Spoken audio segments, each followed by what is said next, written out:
നമസ്കാരം. മോന്തായം വളഞ്ഞാൽ 64 എന്ന മട്ടിലാണ് ചില വിഷയങ്ങളിൽ പുറത്തുവരുന്ന വിധി പ്രസ്താവങ്ങൾ എന്ന ആക്ഷേപമുയരുന്നത്. എന്തായാലും ഇന്ത്യൻ നീതിന്യായ വ്യവസ്ഥയെക്കുറിച്ച് ഗൗരവമാർന്ന ചില ചോദ്യങ്ങൾ ഉയർത്തുന്നുണ്ട്. ഒരു ക്രിമിനൽ നടപടിയിലൂടെ ബാബരി പള്ളി തകർത്തുവെന്നും വർഷങ്ങൾക്ക് മുമ്പ് അവിടെ വിഗ്രഹം കൊണ്ടുവച്ചത് തെറ്റെന്നുമൊക്കെയുള്ള വിധിന്യായം പറഞ്ഞവസാനിപ്പിച്ചത് വിചിത്രമായ ഒരു തീർപ്പോടെയാണെന്ന ആക്ഷേപം നിയമപണ്ഡിതർ പോലും പങ്കുവെക്കുന്ന പശ്ചാത്തലമുണ്ടായി.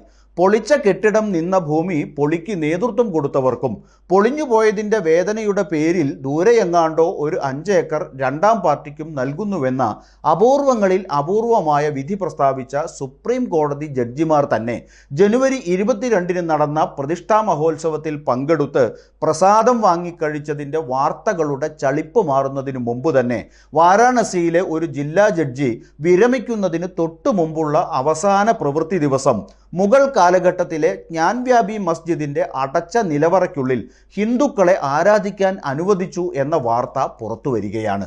ജ്ഞാൻവ്യാപി മസ്ജിദ് കാശി വിശ്വനാഥ ക്ഷേത്രം തർക്കം ജുഡീഷ്യറിയുടെ 3 തലങ്ങളിലെയും കോടതികളിൽ വാദം കേൾക്കുന്ന സാഹചര്യത്തിലാണ് ഇപ്പോൾ ഉള്ളത്.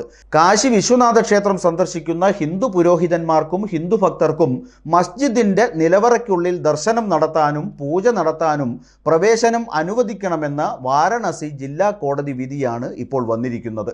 മസ്ജിദിനുള്ളിലെ മതപരമായ അവകാശങ്ങളും മുസ്ലിങ്ങളിൽ നിന്ന് അതിൻ്റെ ആത്യന്തികമായ അവകാശവും തേടുന്ന ഹിന്ദുത്വവാദികൾ കോടതിയുടെ ഉത്തരവിനെ തങ്ങളുടെ വിജയമായി വിശേഷിപ്പിക്കുകയും 1986 ബാബരി മസ്ജിദിന്റെ വിവാദപരമായ പൂട്ടുതുറക്കലിനോട് ഇതിനെ താരതമ്യപ്പെടുത്തുകയും ചെയ്ത് ആഘോഷിക്കുകയാണ്.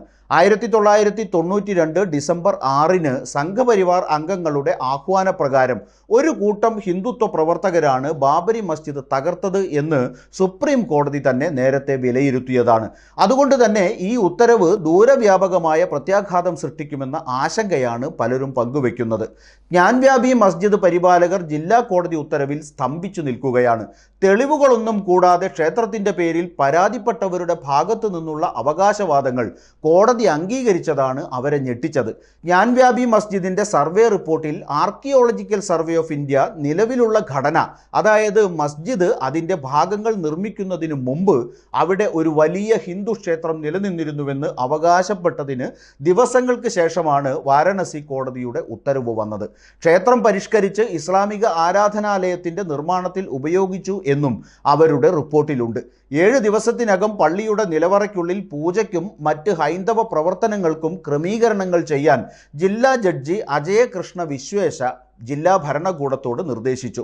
തൊട്ടടുത്തുള്ള കാശി വിശ്വനാഥ മന്ദിരം നിയന്ത്രിക്കുന്ന ശ്രീ കാശി വിശ്വനാഥ ക്ഷേത്ര ട്രസ്റ്റ് നിയമിച്ച ഒരു പുരോഹിതൻ മുഖേന നിലവറയ്ക്കുള്ളിലെ വിഗ്രഹങ്ങളുടെ പൂജയും രാഗഭോഗവും നടത്താൻ ജഡ്ജി വിശ്വേശ ഭരണകൂടത്തോട് നിർദ്ദേശിച്ചു. മാ ശൃംഗർ ഗൗരിയെയും പള്ളിയുടെ നിലവറയിൽ ഉണ്ടെന്ന് അവകാശപ്പെടുന്ന ദൃശ്യവും അദൃശ്യവുമായ മറ്റ് ദേവതകളെയും ആരാധിക്കുന്നതിനുള്ള അവകാശം ആവശ്യപ്പെട്ട് ആചാര്യ വേദവ്യാസ് പീഠ് ക്ഷേത്രത്തിലെ പ്രാദേശിക പുരോഹിതൻ ശൈലേന്ദ്രകുമാർ പഥക് സമർപ്പിച്ച അപേക്ഷയിലാണ് കോടതി ഉത്തരവ് പുറപ്പെടുവിച്ചത്. നേരത്തെ അടച്ച നിലവറയ്ക്കുള്ളിൽ വിഗ്രഹങ്ങൾ സൂക്ഷിച്ചിരുന്നുവെന്നും തൻ്റെ പൂർവികർ നിലവറയ്ക്കുള്ളിൽ പൂജ നടത്തിയിരുന്നുവെന്നും പഥക് ഉന്നയിച്ച എല്ലാ വാദങ്ങളും പള്ളിയുടെ ഭാരവാഹികൾ തള്ളിക്കളഞ്ഞു. എന്നാൽ ഹിന്ദുത്വവാദിക്ക് അനുകൂലമായി വിധി പുറപ്പെടുവിച്ച ജഡ്ജി വിശ്വേശ പൂജയ്ക്ക് ആവശ്യമായ ഇരുമ്പുവേലി ഉണ്ടാക്കാൻ ജില്ലാ ഭരണകൂടത്തോട് നിർദ്ദേശിക്കുകയാണ് ചെയ്തത്. നിലവറ സുരക്ഷിതമായി സൂക്ഷിക്കാൻ ജില്ലാ മജിസ്ട്രേറ്റിനോട് ജനുവരി 17 കോടതി നിർദ്ദേശിക്കുകയും റിസീവറായി നിയമിക്കുകയും ചെയ്തതിനെ തുടർന്ന് ജനുവരി 24 നിലവറ ഏറ്റെടുക്കാനുള്ള നടപടികൾ ജില്ലാ മജിസ്ട്രേറ്റ് പൂർത്തിയാക്കിയിരുന്നു. മസ്ജിദിന്റെ തെക്കൻ നിലവറയിൽ വിഗ്രഹങ്ങൾ സൂക്ഷിച്ചിട്ടുണ്ടെന്നും പുരോഹിതന്മാരെന്ന നിലയിൽ തൻ്റെ പൂർവികർ അവിടെ സൂക്ഷിച്ചിരുന്ന വിഗ്രഹങ്ങളെ ആരാധിച്ചിരുന്നതായും പഥക് തൻ്റെ അപേക്ഷയിൽ അവകാശപ്പെട്ടിരുന്നു. എന്നിരുന്നാലും 1993 ഡിസംബറിന് ശേഷം പൂജാരി വ്യാസ് അല്ലെങ്കിൽ തൻ്റെ മാതൃപിതാവായ സോമനാഥ് വ്യാസിനെ മസ്ജിദിന്റെ ബാരിക്കേഡുള്ള പ്രദേശത്തേക്ക് പ്രവേശിക്കുന്നത് തടഞ്ഞുവെന്നാണ് പഥക് അവകാശപ്പെട്ടത്. അങ്ങനെയാണ് അവിടെ നടന്നുവന്ന രാഗഭോഗ സംസ്കാര ചടങ്ങുകൾ നിർത്തിയതെന്നും പഥക് അവകാശപ്പെട്ടു. പുരാതന ഹൈന്ദവ വിഗ്രഹങ്ങളും ഹിന്ദുമതവുമായി ബന്ധപ്പെട്ട നിരവധി മതപരമായ വസ്തുക്കളും നിലവറയ്ക്കുള്ളിലുണ്ടെന്ന് അദ്ദേഹം അവകാശപ്പെട്ടു. നിലവറയ്ക്കുള്ളിൽ മൂർത്തികളുടെ പതിവ് പൂജ നടത്തേണ്ടത് ആവശ്യമാണ് എന്ന കാര്യമാണ് പഥക് കോടതി മുമ്പാകെ വെച്ചത്. ജ്ഞാൻവ്യാപി മസ്ജിദ് കൈകാര്യം ചെയ്യുന്ന കമ്മിറ്റി കോടതിയിൽ ഈ അവകാശവാദങ്ങൾ ശക്തി ശക്തമായി നിഷേധിച്ചു. വ്യാസ് കുടുംബത്തിലെ ഒരംഗവും നിലവറയിൽ പൂജ നടത്തിയിട്ടില്ലെന്ന് രേഖാമൂലമുള്ള മറുപടിയിൽ സമിതി കോടതിയെ അറിയിച്ചു. അതുകൊണ്ട് 1993 ഡിസംബർ മുതൽ പൂജ നടത്തുന്നതിൽ നിന്ന് ഒരാളെ തടയുന്ന ചോദ്യം ഉയരുന്നില്ലെന്നും അവർ വാദിച്ചു. ആരോപിക്കപ്പെടുന്ന ഒരു വിഗ്രഹവും ഈ സ്ഥലത്ത് ഉണ്ടായിരുന്നില്ല എന്നും കോടതി മുമ്പാകെ അവർ വ്യക്തമാക്കി. നിലവറയിൽ തൻ്റെ കുടുംബത്തിൻ്റെ വക പൂജ ഉണ്ടായിരുന്നു എന്ന പതക്കിൻ്റെ അവകാശവാദങ്ങൾ കമ്മിറ്റി നിഷേധിക്കുകയും ചെയ്തു. നിലവറ എപ്പോഴും മസ്ജിദ് കമ്മിറ്റിയുടെ ഉടമസ്ഥതയിലായിരുന്നുവെന്നും ഭാരവാഹികൾ വാദിച്ചു. എന്നാൽ അതൊന്നും മുഖവിലക്കെടുക്കാൻ കോടതി കൂട്ടാക്കിയില്ലെന്ന ആക്ഷേപമാണ് ഇപ്പോൾ ഉയരുന്നത്. 1986 ഫെബ്രുവരി 1 രാമക്ഷേത്ര സമരകാലത്ത് ജസ്റ്റിസ് KM പാണ്ഡെ ബാബരി മസ്ജിദിന്റെ പൂട്ടുകൾ തുറക്കാൻ ഉത്തരവിട്ടു. ഇതാണ് ആ കേസിലെ നിർണായക വഴിത്തിരിവായത്. വാരാണസി ജില്ലാ കോടതിയുടെ പുതിയ ഉത്തരവിനോട് പ്രതികരിച്ച മസ്ജിദ് കമ്മിറ്റി ഭാരവാഹി യാസിൻ ഇപ്പോൾ ഞങ്ങൾക്ക് ഈ രാജ്യത്ത് നീതി ലഭിക്കുമെന്ന പ്രതീക്ഷയില്ല എന്ന നിരാശ പങ്കുവച്ചു. ക്ഷേത്രത്തിന്റെ ഭാഗത്തു നിന്നുള്ള അവകാശവാദങ്ങൾ തള്ളിയ യാസിൻ നിലവറയിൽ ഇതുവരെ ഒരു പൂജയും നടന്നിട്ടില്ലെന്നും അവിടെ വിഗ്രഹങ്ങളൊന്നുമില്ലെന്നും അവിടെ മുളങ്കാടുകൾ മാത്രമേയുള്ളൂവെന്നും മാധ്യമപ്രവർത്തകരോട് പറഞ്ഞു. ഇതെല്ലാം നുണകളാണ്, അവരുടെ പക്കൽ ഒരു തെളിവുമില്ല. ഒരു തെളിവുമില്ലാതെയാണ് കോടതി ഉത്തരവ് പുറപ്പെടുവിച്ചത് എന്നും യാസിൻ കൂട്ടിച്ചേർത്തു. 1995 സുപ്രീം കോടതിയുടെ നിർദ്ദേശപ്രകാരം നിലവറ സീൽ ചെയ്യുകയും പരിസരം ബാരിക്കേഡ് ചെയ്യുകയും ചെയ്ത ജില്ലാ ഭരണകൂടത്തിൽ നിന്ന് ജഡ്ജി എന്തുകൊണ്ടാണ് വസ്തുതാപരമായ നിലപാട് തേടാഞ്ഞതെന്നും അദ്ദേഹം ചോദിച്ചു.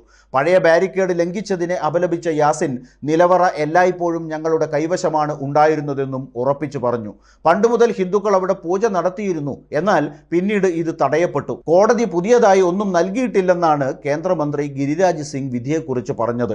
അതേസമയം സമാജ്വാദി പാർട്ടി അധ്യക്ഷൻ അഖിലേഷ് യാദവ് ഏതെങ്കിലും കോടതി ഉത്തരവ് പുറപ്പെടുവിക്കുമ്പോൾ നടപടിക്രമങ്ങൾ പാലിക്കേണ്ടതുണ്ട് എന്നും വാരാണസി കോടതി ഇതിന് 7 ദിവസത്തെ സമയം നിശ്ചയിച്ചിട്ടുണ്ടെന്നും പറഞ്ഞു.